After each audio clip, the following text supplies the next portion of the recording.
Arizona Senate candidate Jim Layman. And Jim is an Army veteran who founded a solar energy company, DEPCOM, and worked in the coal and gas-fired power plant industry for 20 years. Jim, I want to play for you some sound from MSNBC where they claim that Republicans have no solutions to lower gas prices other than to blame Biden. Watch. So what are Republicans offering other than don't vote for Biden? He's a stinker. Oh, you want substance now in a political campaign this cycle, crazy. Stephanie. Okay. Listen, of course they have no answers, and they're experts in 2020 hindsight. Is this true? I mean, you've built a career on finding solutions. Lindsay, the biggest thing is to get the government out of the way, not in the way. You know, private sector was doing just great before Biden and Granholm. Mark Kelly came in to decide they knew more than American industry about energy. He said came from a background of building some of the largest, most efficient coal-fired units in the country, as well as natural gas. Brought teams over to do that in the solar sector. We had driven the cost of utility-scale solar down to be competitive as part of the grid. Not all of the grid, it was a part of the grid. It was growing at a nice pace that the grid could integrate without disruption, without cost impact, at about 1% per year.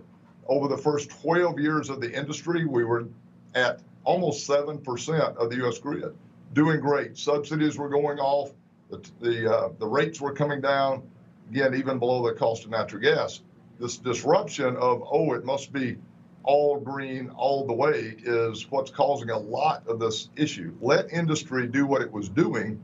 The consumer, let them decide, because we're giving the consumer lots of alternatives. Now the government wants to give us one, kind of that Marxism way that we know in so many cases never works out for the good of the American taxpayer.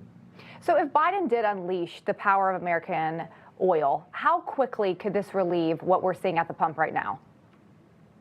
Oh, immediately. I mean, we have, as your previous guest discussed, we went down from the 12 million barrels a day to 10, and then started begging Iran, Russia, Venezuela. Now, absolutely no need for that. Turn American energy loose, stop all of the negative impact and discussion. They just put forward a proposal to fast track solar on public lands. Do the same for natural gas, do the same for oil. Take the American consumer and taxpayer as the first person that you think about, which is what the federal government is supposed to do, versus thinking of us last in their agendas. Again, it was working beautifully. The grid was transitioning 1% a year to low-cost utility-scale solar. We had bountiful energy supplies, all was working in great harmony. We could immediately go back to that if, in fact, they would just simply step away, get back to the policies that were in place prior to this administration.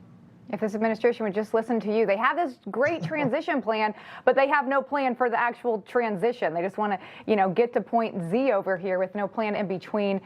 Jim Layman, thank you for being here. Good luck on the campaign trail. Great. Thank you, Lindsay. Have a blessed day.